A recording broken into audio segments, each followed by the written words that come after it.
Hi, Ryan. Thank you for being on the show today. Thanks for having me. So, I was hoping that you could tell us what you were doing before real estate investing, because I believe you did something that was quite interesting and transferable. And you started from the bottom. I started from the bottom, so I actually had more student loan debt than cash.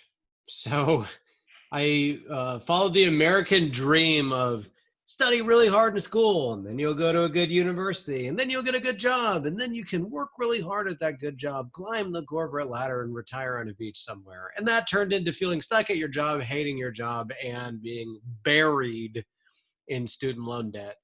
So I had the misfortune of graduating undergraduate in 2009, right after the crash. I mean, I remember that my senior year watching the stock market plummet. And I had a job lined up and I thought I was safe. But what I didn't realize is that, yeah, the B2B landscape for sales completely died.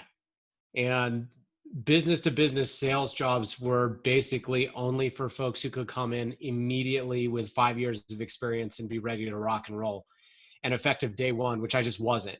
So rather than feeling bad for myself, my old karate instructor was a manager at a car dealership, and he was like, "What do you think about selling cars?"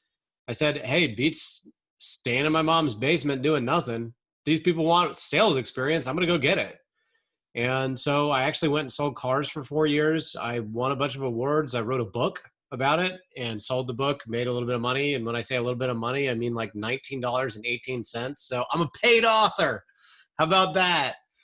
It actually was more expensive for the website, so I lost money on my book. But yeah, that was a fun experience. Then I went and got my MBA. Then I went to work for a big bank, and then I went full time in mobile home parks. So that's what I do now. Thank you. Can you tell us about the skills you learned working as a car dealership at a car dealership? Sure. Yeah, it is emotional intelligence 101, because think about it like this. I sold Hondas. There were, I don't know, like five other Honda stores within relatively easy driving distance to where I worked here in Charlotte, North Carolina. So I was not only competing against Toyota and Hyundai and Nissan, and I was also competing against other Honda stores. So I was selling a complete commodity where all the information was available online. And as soon as people show up to the store, I am immediately the big bad evil car salesman. So I had a lot to overcome. And the crazy thing about learning how to sell is you learn how to stay organized. You learn how to do operations, because you get surveys in the car space that affect your pay. And if you don't deliver a good customer service experience, which comes down to, can you deliver a car in a pretty quick amount of time? It's like a 4-hour experience to buy a car.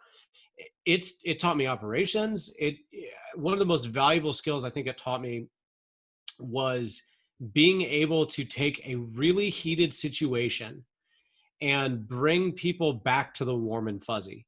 Because when you are negotiating and when you are selling and when you are closing a deal, you have to get a little bit confrontational most times. Because the reason why a salesperson exists is because most people don't know how to buy things. Yeah, sure, you can go to the store and buy a carton of milk for a couple of bucks. There's a price tag and you walk up to the cash register and you're done. But there's a reason why real estate agents exist, B2B salespeople exist, and car salesmen exist. And the reason is most people really struggle with the fear aspect and the commitment aspect of buying something. And that is what you have to overcome. Is you have to overcome preconceived notions, you have to overcome competition, you have to overcome a ton of hurdles, all using people skills. And that was just, I learned a lot getting my master's degree. I got my MBA from Wake Forest University. Those 4 years spent selling cars taught me, was like a master's degree in people. So in a weird way, I didn't get the big job at Bank of America out of undergrad like some of my friends did. I kind of got a job where I was with people who barely finished high school, and they're looking at me like, "You went to Wake Forest University." I went to undergrad and grad to Wake Forest. Like, what the heck are you doing here? They called me spreadsheet man. because I put together a bunch of spreadsheets and I had all my regression analysis and I was doing all this crazy unnecessary stuff. And they're like, dude, you don't need to be smart to be a good salesperson. And that totally rocked my world because I'm the son of a college professor. I came from a very academic heavy upbringing to people who are extremely talented who didn't do very well in school and made a lot more money than a lot of people who did do really well in school. So it was really eye-opening experience that I totally recommend to folks. Maybe not necessarily sales, like car sales, but oh my gosh, selling in general will help you with every facet of your life, period. The better you are with people, the better you'll perform. So you make a connection between being good with people and being good at sales. Can you expand a little bit about the secret of a good salesperson? Well, the secret of a good salesperson is being persistent and being able to ask the right questions. So this is one thing that I think Hollywood has kind of tainted sales. Hollywood gives you the picture of Billy Mays selling some ridiculous product on TV. It's all about the pitch. And the truth is it's not about the pitch. The truth is it's about the questions that you ask. Questions that you ask in sales will unearth a ton of things, from who is the decision maker to what is important to them. You could have the perfect sales pitch for the safety of a car, but if this person wants performance, you're wasting your time. You need to be talking about performance. And more than just that, you need to be asking the right questions to figure out what this person wants and needs and what they're willing to compromise and make concessions for to get to that next spot. So is there a secret in sales? Not really. There's tons of sales books out there that'll teach you about everything you need to know that you can learn without actually selling. But the truth of the matter is, if I have to distill it down to one thing, you just got to know what questions to ask. And a lot of times people will sell themselves because they'll realize things without you even needing to give them a sales pitch. Very interesting. And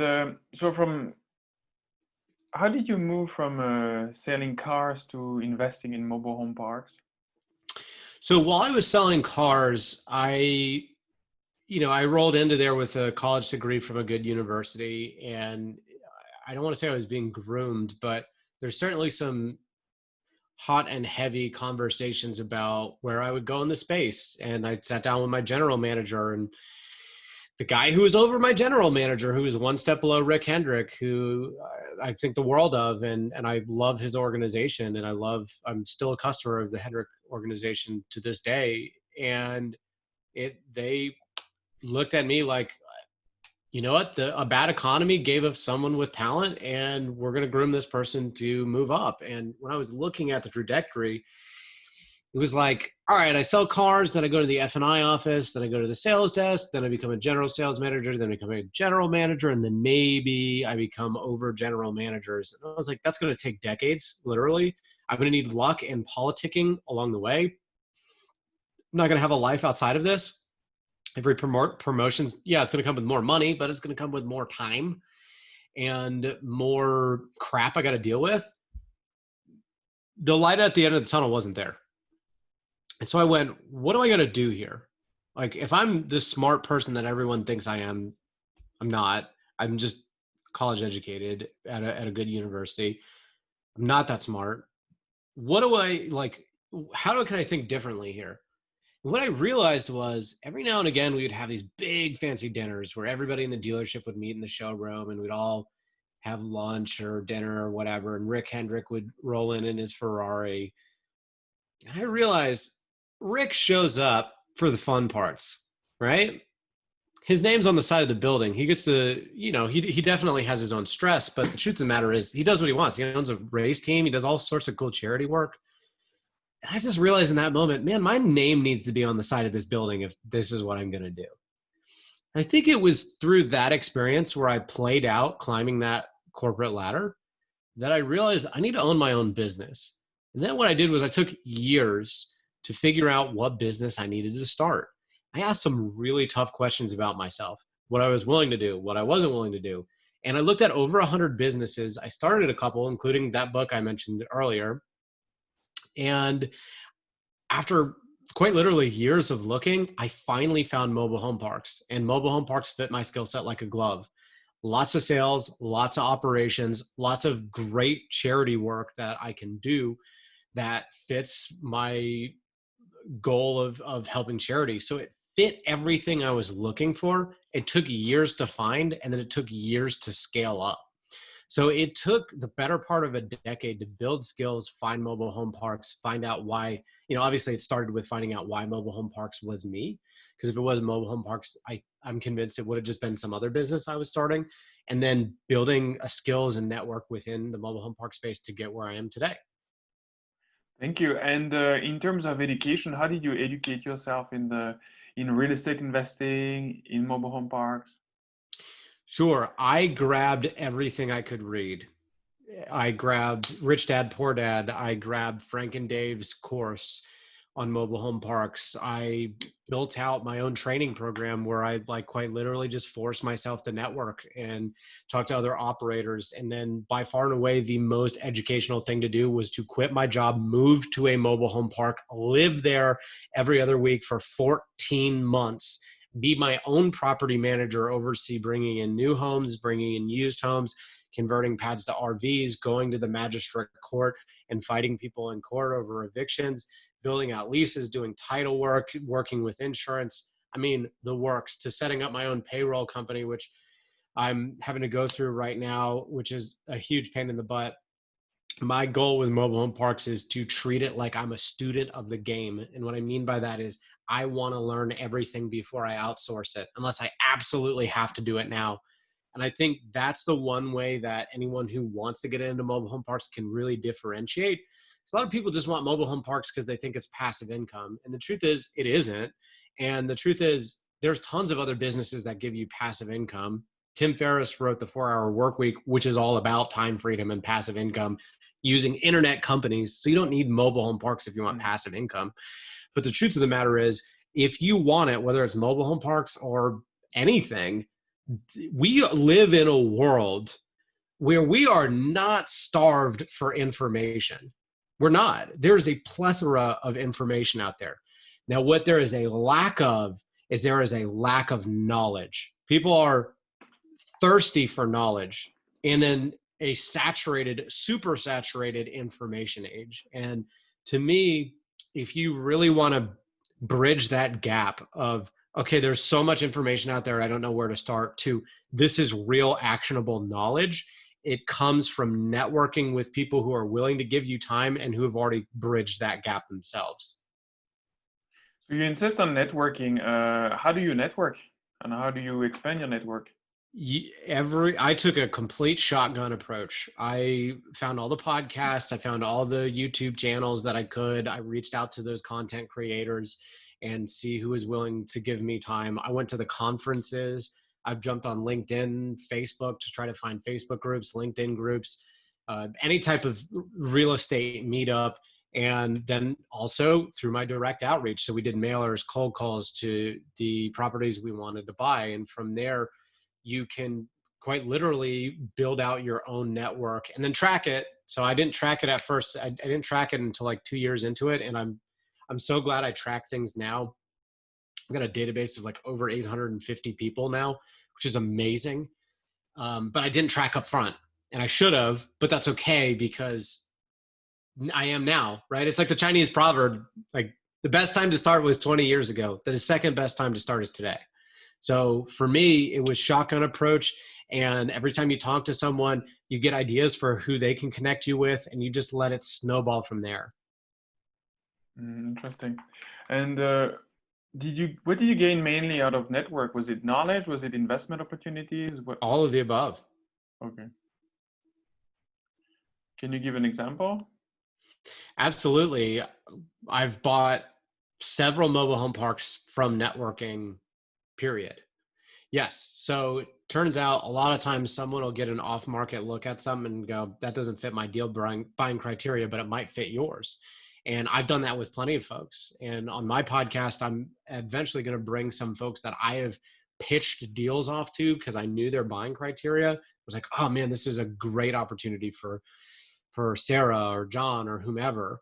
and they've actually ended up buying stuff, which is crazy cool.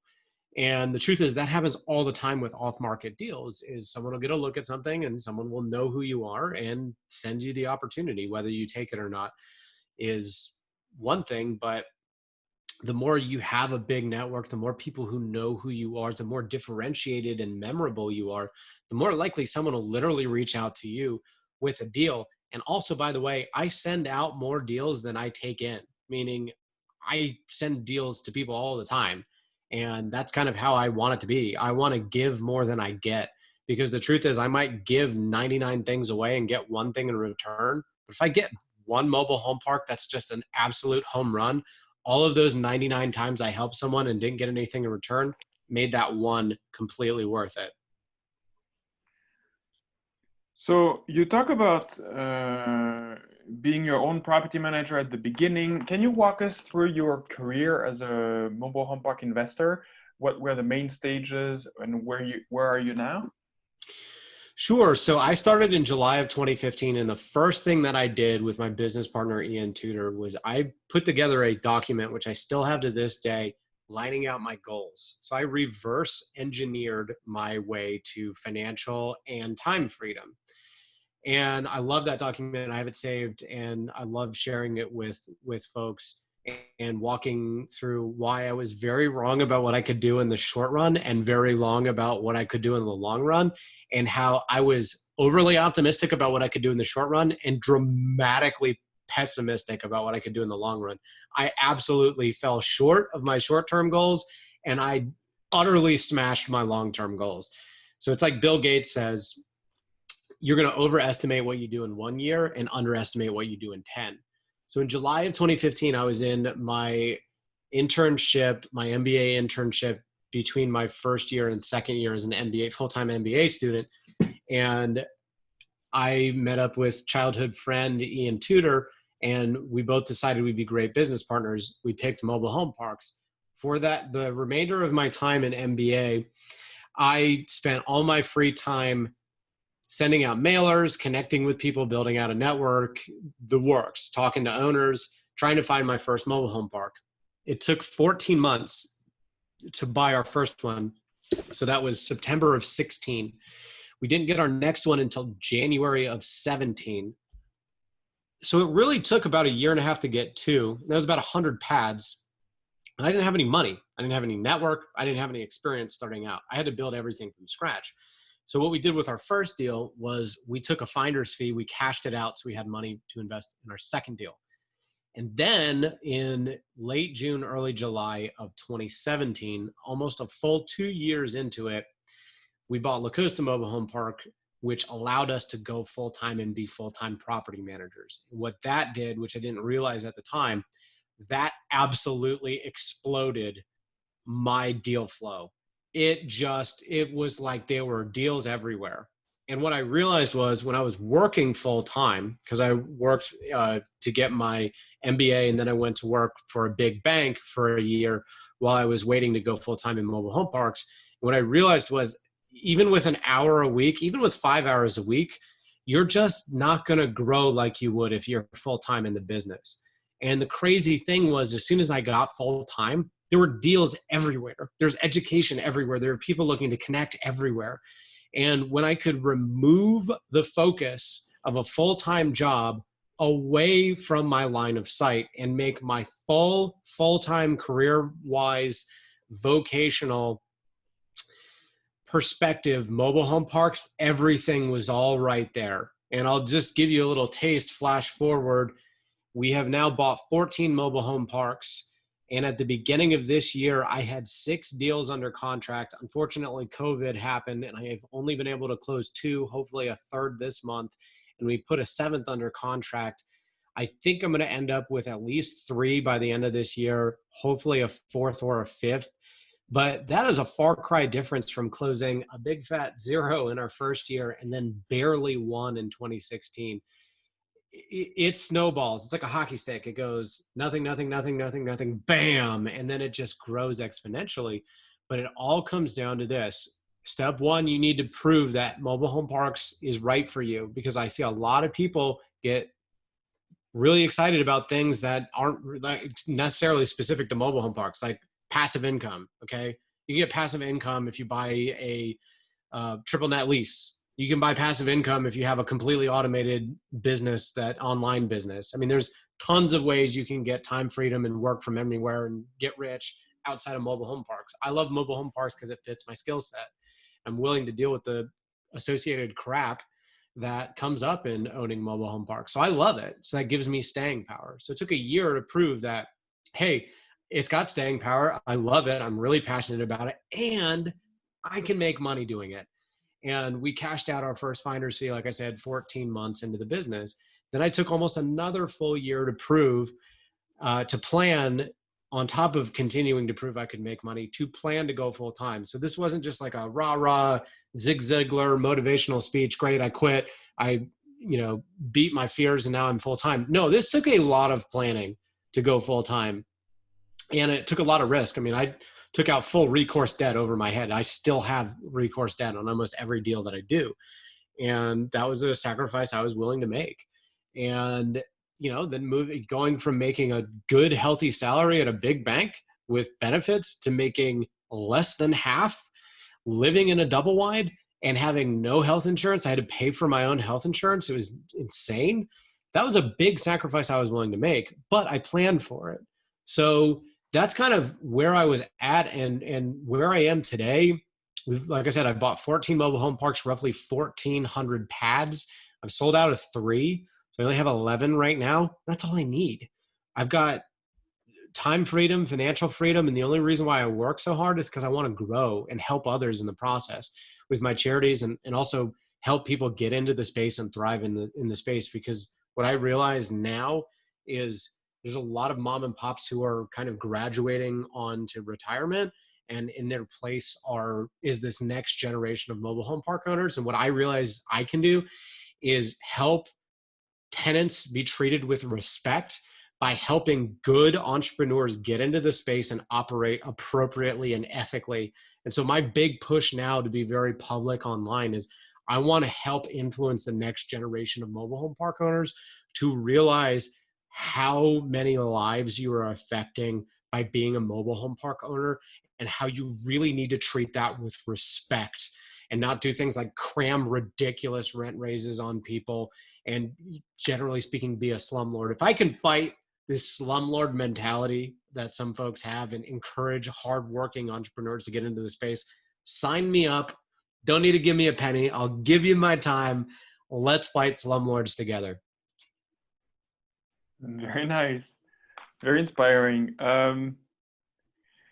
You talk about a home run. How does a home run look like in terms of a deal? What's a home run? So there's many ways I could answer that question. To me, a home run of a deal is where you have a situation where you can make a difference. So let me explain what I mean by that. Our government loves to talk about how important affordable housing is, and then likes to do absolutely nothing about it.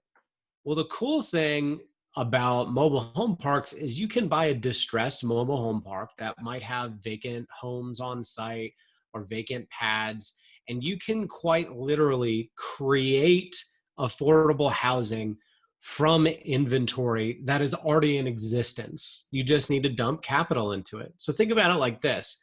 My tagline for my company is preserving and enhancing affordable housing. And what I mean by that is, first off, you are preserving it, meaning I'm not selling to a developer so he can level it and put in a strip mall or a condo or something like that. I'm making sure that this is a healthy, safe, clean mobile home park.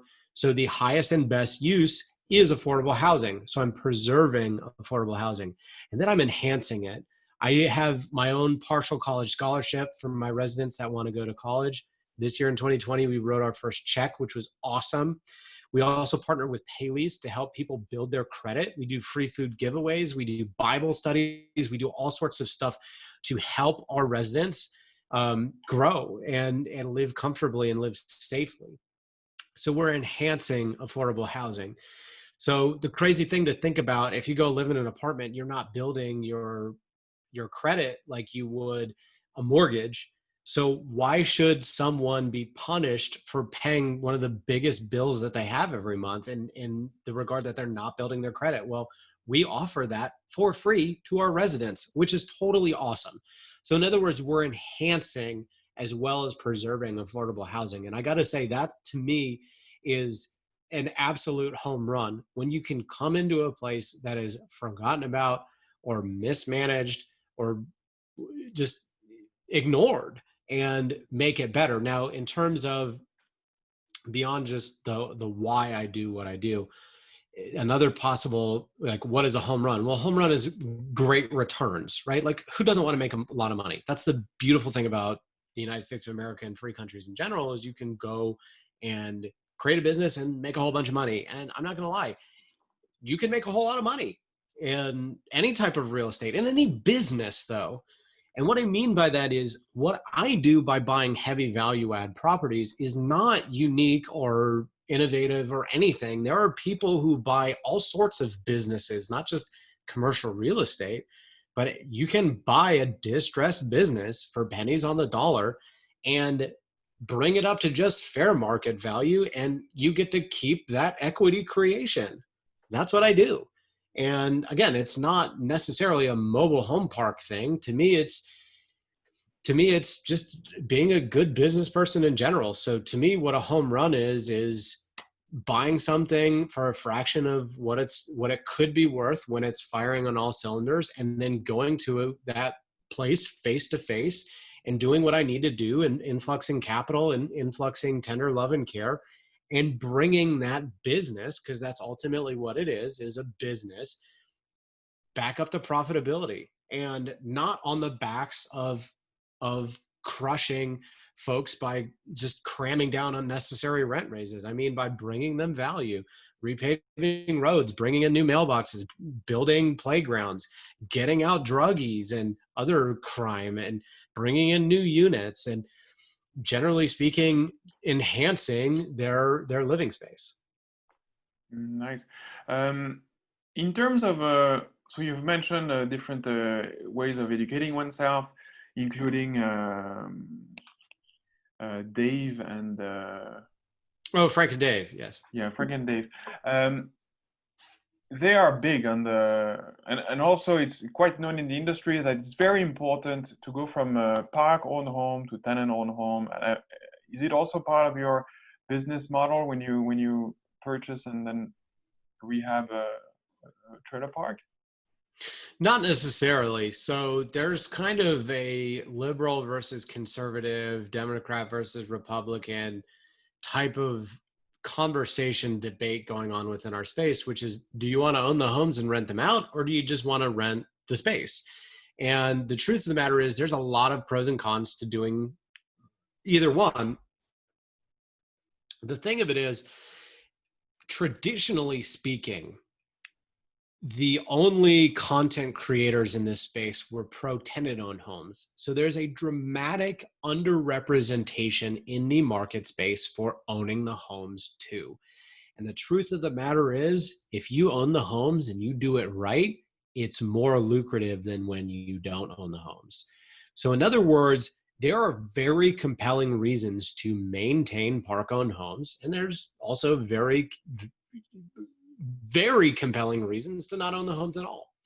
And what you really have to do, and what I try to do with my outreach into the market space of information with my podcast and my YouTube and my blog and our LinkedIn post, is I want to help people understand the big picture and what's going on, not just get a siloed tenant-owned homes or bust. No.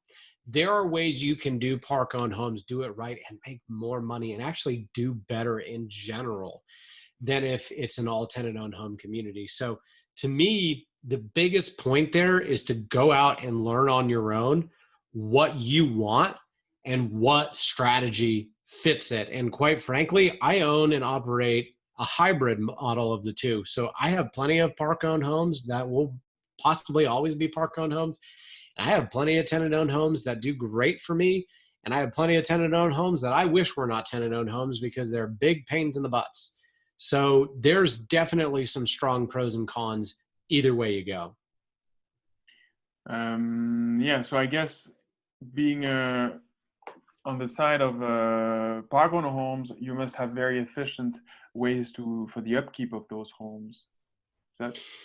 You have to. It's more work, it's more phone calls, but if you have those economies of scale in place, Rent Manager is what we use. They have a wonderful system called I forget it off the top of my head. Apologies, but it's basically the service tracker where you can create orders, put notes in, add invoices, the works. There's other things like Asana, Basecamp, tons of different ways you can track projects. We use Grasshopper for our phone number, and we have employees as well as ourselves who can check the Grasshopper number. We've got contractors in place, from plumbers to electricians to handy people. It takes time to build out, but I got to say, it's when you have a lot of park owned homes, you can start buying things wholesale: plumbing fittings, plumbing glue, siding, shingles, skirting in bulk, put it in a warehouse, get a nice economy of scale there, so you don't have to go pay full retail at Home Depot or Lowe's. So in other words, there's other ways that you can look at this business that a lot of people aren't talking about, because there's only been a really siloed view in the content creation of this space. So I hope more park owned home people start becoming content creators and giving you more perspective, you as the information consumer, on what you can do. But it all comes down to this. My friend Coleman Bubis, broker out of Chicago, Illinois, said this, which I thought was absolutely brilliant.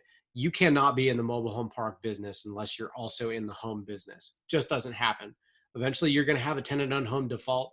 You're going to need to either get the abandoned title or negotiate a way to get the title so you don't have a home on your lot you can't touch, preventing you from bringing in a new home and selling it and making your money again. You eventually are going to have park on homes. You need to know how to do it. You are not in this space unless you're also in the mobile home space as well. Very interesting. Have you noticed more competition in the last years? Yes, and it's different competition too. So what's happening right now is the cap rates are getting compressed on an absurd, seemingly absurd level, and prices are just popping off the page. And it wasn't until I tried to sell one of my properties just to put my finger on the pulse of who these buyers are. And it's almost exclusively apartment people who raised tons of money in the apartment space, getting into the mobile home park space. So what's basically going on is the savagery and bidding wars that are happening in the apartment space have now trickled down to the mobile home space, because what a lot of people are doing in the C-class apartment space, they're going, I could buy a 4 or 5-star mobile home park and it's nicer than a lot of the inventory that I have. Why am I not doing this? And then what happens is they realize they can't buy 4 and 5-star communities. So then they go, all right, I'll buy a 3-star. And eventually, I can buy a 2-star and turn it around. And all of a sudden what you have are these massive syndicators with tens of millions of dollars bidding on properties that are really are huge, all the way down to really, really small properties. So basically what you have now is you have a lot of apartment people coming into the space, absolutely driving prices to an unseen level. And I don't see an end in sight, because now what's happening in kind is a lot of folks who went out and raised a lot of money for mobile home parks only, are now in a spot where they can't compete. So now they've got, a 2-year maturity to place $20 million or whatever it is. And now they're making massive concessions and trading or pivoting on their strategy because they don't have a choice. They have to place the capital. So a lot of crazy things are happening in the space, and have over the last 5 years I've been involved. Interesting. Where do you see that going? I don't see any end in sight. I think if you look at self-storage, if you look at family medical, if you look at, this is a common pattern within commercial real estate, where you have some ignored, downplayed, high risk asset class that you hear crazy stories of 10 caps, 12 caps, seller carry, coupon clipper. This is not a unique, the mobile home park story is by no means unique. It just isn't. And if you look at, like I said, family medical is a good proxy, or self-storage is a good proxy.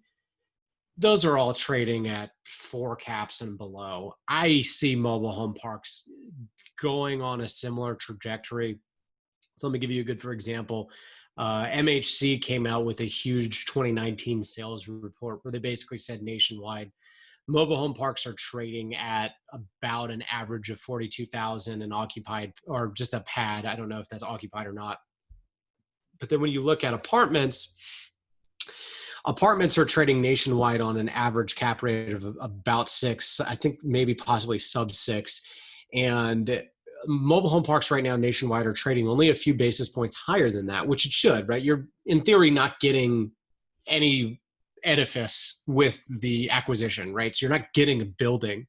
You're, if anything, buying park-owned homes, which are depreciating assets. So you don't have that collateral. So in theory, it should be trading a few basis points higher than apartments, but being pretty similar. However, if mobile home parks are trading at 42,000 a pad in 2019, however, if you look at that same report, apartments are trading at 120,000 a unit. That's a really big delta. That's about a third of the price at a similar cap rate. So what I think is going to happen in the mobile home park space is that delta is going to compress big time. And what that means is rents are going to have to go up, period. It just is, for that justification to happen. And I think apartments are always going to be trade at lower cap rates and trade for higher per unit prices. But I think that gap is going to really compress. And the way that it's going to happen is people are going to start seemingly overpaying for properties, cranking the rents way up. And then all of a sudden you have a more efficient market. And that's just more reason to get involved now and possibly even overpay right now, because the truth of the matter is, if that is correct, again, by the way, this is not like some unique inside info I have. This is all public information. And the thing of it is, if you just do the back of the napkin math like that, there's a lot of money to be made here. But again, it all comes down to, in my opinion, doing it the right way. You need to buy right. You need to treat these residents right. And you need to not go in thinking you're going to double the rents in a really short period of time, because that's just, it's going to be a free for all. So long story short, I don't think prices are ever coming down. They're going to continue to rise, and I think possibly in a really, really big way. But if you get involved now, you build the skills, you buy right, you treat people right along the way, I think there is a lot of money to be made, and for everyone involved, including the residents, who can continue to work in bigger cities and have affordable housing. So to me, it's a way that everybody can win. There's a way everyone can win, but we've got to do it right. We've got to make sure we treat people right so we can keep ridiculous legislation out of the space. And just in general, to be able to go to sleep at night knowing that you've done right by people. Thank you. In this context, is it through your network that you're able to find deals at decent prices? All the above. So brokers, generally speaking, they get paid to sell properties for as high as a price they possibly can. That being said, some of the bigger time brokers have databases of like 15,000 buyers. So there's still a lot of brokers out there, even the bigger ones, who will bring you pocket deals. I'm about to be under contract right now with one of the biggest brokers in the country, who brought me a deal in my backyard for a reasonable price that he wants to partner with me on. Think about that. Stuff like that happens all the time. It comes down to your ability to give other people value and not expect anything in return. And the truth of the matter is, today you may be overpaying for something. But the truth of the matter is, in 10 years, you may look back and be like, man, I should have bought everything, listed or not listed, because now it's 80,000 on average versus 40,000 on average. So the truth of the matter is, it's all relative. I mean, I know a gentleman out of DC who buys things for absurd prices right now and smaller things, and he operates on that thesis exactly. He has really low cost of capital, like really low cost of capital. And his thing is he's just bullish on the market in general. So he's just buying anything he can. And the truth of the matter is, if he is right, something that looks overpriced right now won't in 10 years, and he'll make a ton of money through that process. So yeah, I network, I cold call. I haven't done mailers in a long time, but every now and then I teeter with doing it again. I have very strong outreach programs, but even if you don't devote a huge portion of your time to outreach, you can still go directly to brokers, pay fair prices for things. And like Warren Buffett says, he's not focused on finding great deals. He's looking for finding good deals on great companies. If you are bullish on this asset, you don't need to steal a property. In fact, you can pay a fair price for a property and it be a great deal. I'll give you a quick example. Almost every single property I have ever bought, the appraisal comes in lower than what I'm under contract for. So in other words, I'm paying above a fair price for deals, and they're being worth more after I put in the time turning them around. So in other words, you don't necessarily need to get like a great deal to get involved in the space. You can pay a fair price and it be a win for the seller, for you, for the tenants, for everyone. And you can ride, if you're bullish on the space, you can ride this wave of property appreciation, because I don't see the prices coming down, and you can get involved now and start to do great things and maybe not make a ton of money in the short run, but in the long run, do really well for yourself. Thank you. Can you, so you say put in the work. How does that look like? If you could walk us through an example. Sure. I taught myself Spanish because I realized that a lot of Hispanic people are good contractors and good residents. So we not only advertise in English for vacant lots, we also do it in Spanish. So that's a quick, not a quick, but a long-term project. It took me years to become fluent in Spanish. A long-term project that is absolutely worth its weight in gold. You can go to your properties, be a property manager yourself, learn how everything works from the front lines, which I've done for years and I continue to do and will probably always do, because your product at the end of the day that you are selling is living space. So if you don't understand what you're packaging and delivering, you're going to struggle as a business owner. So to me, being on site, even if not every day, even if just once a week, if you can get there as frequently as you can, talk to your residents, talk to your employees, talk to your contractors face to face, obviously pandemic regulations and safety, and keeping that at the back of your mind, you are going to just learn way more from being on site at your own property than you ever will with any podcast or any book or anything. The education you are missing out by not being on site at your own property is colossal. So to me, I don't ever want to be a desk chair mobile home park owner.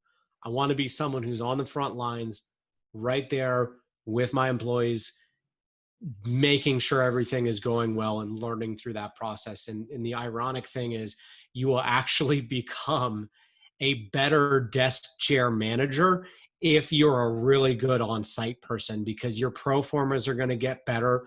Your due diligence is going to get better because you know what's going to break and how to fix it and how much it'll cost and how much time it'll take. So you will actually get better at being a passive investor in a mobile home park, or a passive or a desk chair owner, if you actually put in the time on the front lines.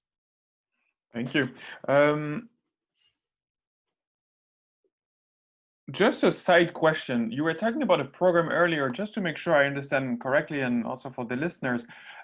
When you say you offer your residents the opportunity to improve their credit score, what is the program you're using? So we use Paylease, which is now Zego. I hope I'm pronouncing that right. But basically they have a credit reporting option on their ePay portal, which residents go in on their own, put in their own information, and it is absolutely free. Every time they pay online, if they've opted into that program, it positively reports to their credit. So in other words, I give, along with my partnership with Zego/Paylease, I give my residents the opportunity to build their credit while they're paying their rent.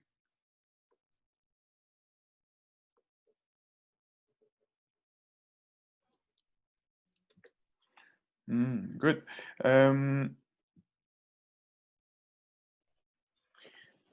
So one skill I believe must have been transferable from being a car salesperson was negotiation, and I think you're pretty good at it. And Thank you. can you tell us a bit more about what makes a good negotiator? There's a lot of things that make a good negotiator, but if I'm going to distill it all down to one thing, it's questions. Just like sales, your ability to ask the right questions, figure out where negotiation is a game of leverage. The better you are at figuring out your BATNA, your best alternative to a negotiated agreement, and your partner,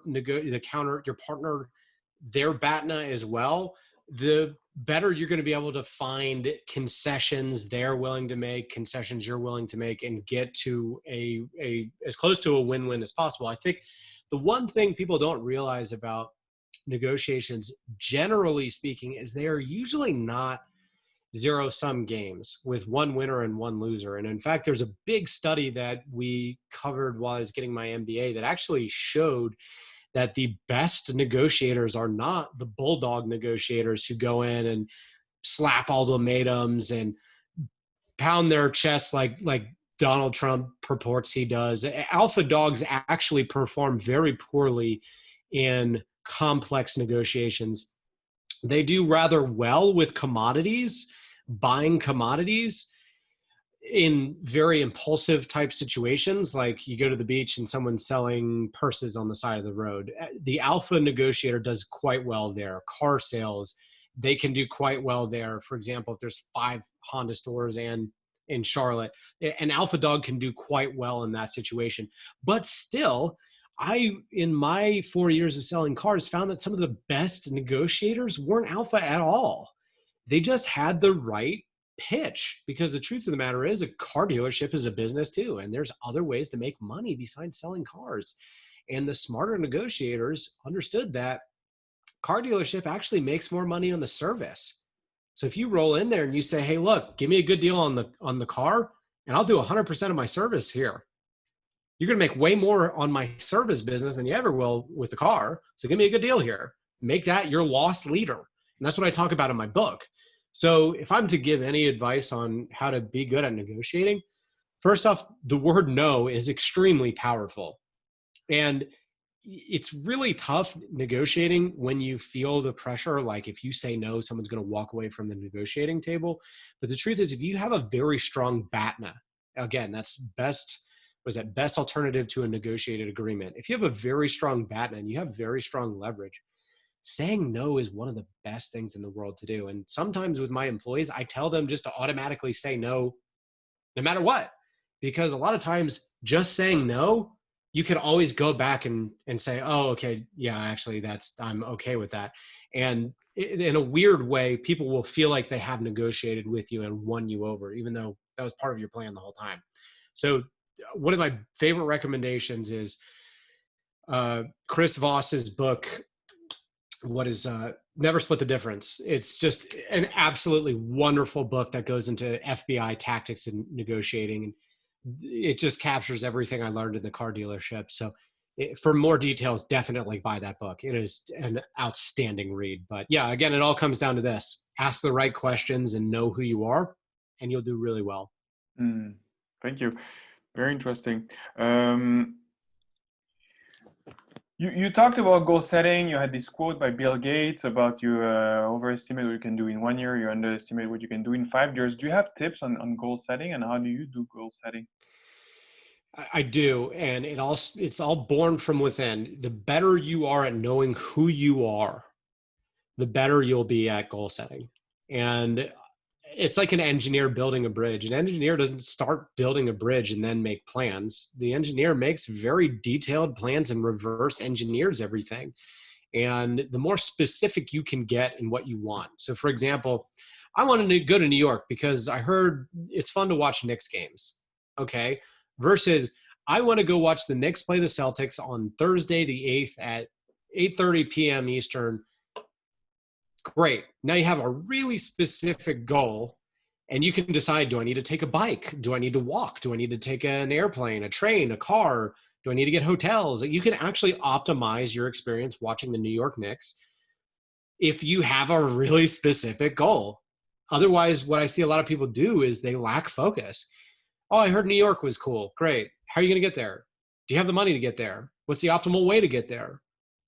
You know, that's all born from within. If you know what it is that you're chasing after, what it is that makes you happy, things will really start to become obvious. So Ian and I actually started a mentorship program. And in this mentorship program, our first week, 2 or 3 weeks is based on asking our mentees really, really, really tough questions and forcing them to really think through what they're actually chasing after. Because we've met a lot of people in the last 5 years in this space they've burned out like a supernova and now they're not even in the space at all. And the truth is, you don't necessarily need 5,000 lots to be completely time and financially free. You can do it with maybe a couple hundred lots, which is a crazy thought. So the question is, are you trying to become the biggest person in America that owns mobile home parks? Or are you trying just to quit your job and be happy? The truth is, those are two totally different things. And like I say in my podcast, I have plenty of people, my first episode, plenty of people who have the exact same goal, but want totally different things. And the truth is, it all starts, like Stephen Covey says in his book, 7 Habits of Highly Effective People. Begin with the end in mind. And the better you are knowing what it is that you want, the better and more specific your goals are. And the more specific your goals are, the better you will be at setting the appropriate goals. Very interesting. Thank you. So you talk about mentorship, and what would be your recommendation for somebody starting out? And Know thyself. how do you take people through the process, your mentees? Yes, so we're in our second batch of mentees. We have 7 total, and basically we mapped out a 12-week program for them. We only select 3 to 5 because it's just a side thing we want to do, because truth of the matter is, we've found over the years, most people won't ever even buy a mobile home park. And I've wasted hours on the phone with good people who just were chasing mobile home parks for the wrong reasons. And it's not that I feel like my time was wasted doing that, because I think I truly did help a lot of good people realize mobile home parks wasn't for them. But what I extract a lot of enjoyment and fulfillment out of is helping action takers get to that next level, because I was that action taker. I mean, did I need to take 2 years to go full time in the mobile home park space? I may not have, because I didn't have a mentor like I'm trying to be for my former self. And the truth of the matter is, for our mentees, we've put together a 90-day course. But the truth is, the way it started with, now we're in, like I said, in our second class, is that the first few weeks go really slow and then it just completely explodes. And our first batch one gentleman went from being stuck on strategy for 3 weeks to now he's making offers on mobile home parks, and all of them have made offers, which is amazing. And one of them has already closed on one. He's got 2 more under contract, which is insane to achieve within 60 days or closer to 90 days now. So, you know, even with my mentorship program where we cover like everything, there's still a huge portion of it which just asks, what do you want? Because if you don't know what you want, it becomes really hard to get there. It's like I'm a father of a 1-year-old. He can't talk yet, but when he can, I know what he's going to say. Dad, I'm hungry. I'm going to go, great, what do you want? I don't know, I'm hungry. If you were like, Dad, I want a bowl of cereal. Great. I can now, oh, do we have cereal? We don't. I'll go to the store, I'll get some. Great, now I have a plan and I can optimally achieve this bowl of cereal for you. But if you just go, Dad, I'm hungry, it's too ambiguous to really set forth a very effective goal. So it all comes down to that. Know thyself. Thank you. You've mentioned charity, and I thought we could maybe discuss a little bit what your charity is. So I understand, the mission statement for your company and how you want to help make better landlords in the mobile home park community. But how do you help others? Because you have you mentioned a program where you give scholarships, I believe. So we started a partial college scholarship for anyone who lives in our mobile home parks or their kids to go to school. One of the biggest things of my childhood, my fondest memories from a charity aspect, was tutoring underprivileged kids, and that carried on through my adulthood. And what I realized is one big reason why folks are stuck in a cycle of poverty is the people they surround themselves, not of no fault of their own, give them limiting beliefs. One of the best ways to bust limiting beliefs is education. And so that's a big piece that I push. But what I've also realized too is there are other ways that I can help people bust limiting beliefs. And a lot of times it comes down to literally giving food away for free, or having Bible studies, or partnering with financial literacy companies that want to help people learn how to better manage money. Because the truth of the matter is, I did an audit of my residents' average income, and it was well into the 30,000 USD, which is a little shocking, because the truth of the matter is the poverty line, I believe, is below 30,000 in USD in the United States of America, and my average resident was above that. So to me, that was a little eye-opening that maybe folks need a little something else. And to me, that is my why. That is why I get up every day and fight with all sorts of crazy things to make my business operate appropriately and effectively and efficiently. It gets me through those hard times because I'm able to help out other people. But what I've realized in time is that my time, my money, my outreach is limited. But if I can help inspire others to do what I'm doing, all of a sudden I can start affecting change on a much higher level. So that's one big reason why I'm excited to be on your podcast, is to hopefully help inspire and encourage others to go out and do good things as well. Because like I said, my time and my money is very limited, but my words don't necessarily have to be. And if my words can inspire you to go out and help others, that is a huge win. And also, like, I will help you and I don't need anything in return. So if you're listening in and I've inspired you and you need help, I will give you my time absolutely for free. As long as you promise not to be a slumlord, I will help you. And I mean every word of that, because I know that, because I began with the end in mind, like Stephen Covey. I know that when I'm on my deathbed, one of the things I'm going to ask myself is the world a better place because I was in it? And what I realize is the only way I can do that in a big way is by doing it all for free, or doing almost everything I can for free. So do not be intimidated. Reach out to me. I want to help you. If you're listening in, I'm not hard to find. My last name is spelled Narus. That's N like Nancy. I'll connect with you on LinkedIn. Email me through my website. Anything you need, you got it. I don't expect anything in return. Just go out there and help me inspire others to be anti-slumlord and to help others. Thank you. Very inspiring. Thank you so much, Ryan. Really much Yeah. appreciated. Thank you for your time, and Yeah. I'm sure the listeners will benefit a lot from that. Well, thank you for having me. Okay, that was fantastic. Thank you so much. Ryan, can I take you up on your offer? Absolutely. So I have a small park. I bought it with a partner. It's in Arizona. I live in Canada. I wanted to have a place to visit that was nicer than in winter than in Canada. And I don't have, I'm not very, I'm not too ambitious. I just like to grow a little bit, but I'm kind of, I feel I'm like at a plateau. Mm-hmm. So I'd like to, if you could help me, and Sure. I believe in what you say. I'm completely on the same page. Not be a nice landlord, do improvements to the property, and yeah. So I don't know how could we go about that. If I could reach maybe 100 pads, that would be. It's a good start.